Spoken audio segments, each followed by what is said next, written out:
Okay, so here's 9-6 number 45.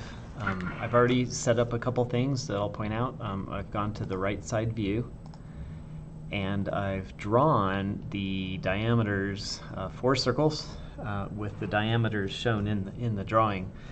And now I'm ready to start at the top. I'll track over along the top of the largest circle and come in 1 inch as it says, and then I'll drop down to the diameter of the hub part that comes out, and that goes over 1 inch.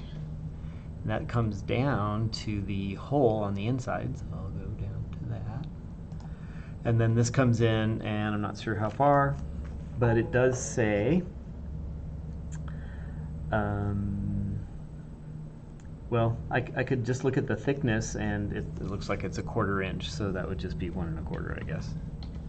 And then I would come up to the inside and then level off right there and close. Okay, so this polyline can get revolved. Let me just spin it around here.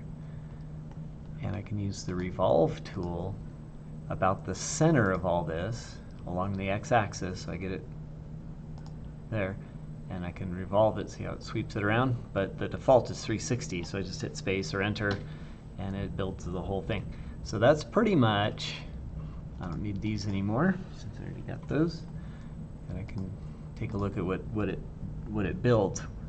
So it built the hole and the crevice and everything in it, and the only other things I need are the 4 small holes around the edge of it. So yeah, maybe I'll come out on the inside and try to build a cylinder. And notice my z-axis isn't in the right direction, but if I hover over that surface, now it is. It's pointing in the right direction. So what I want to do is make a cylinder and get it along there and track up from, I'll see if I can do this, track up from the not the quadrant, but the center.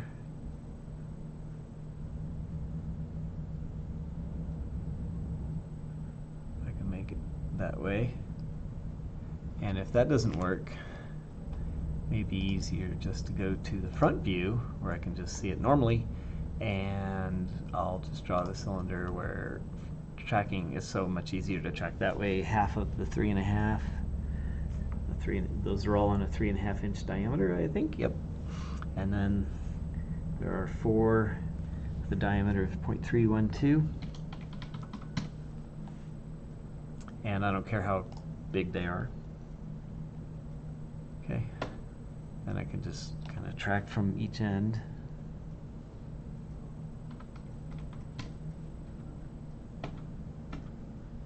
And I'm just keeping the same parameters, just tracking out that 1.75 and just space for the diameter and the height. Or I could use an array, but I just felt like doing this. Okay. Now those might not be in the right place, but I certainly can punch them through using the arrow there and just make them big enough.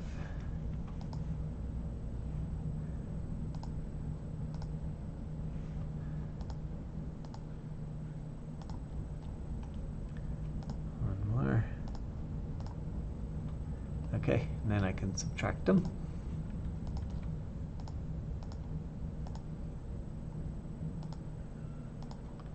And that should cut the holes in them. And that's the end of it. That is the part itself.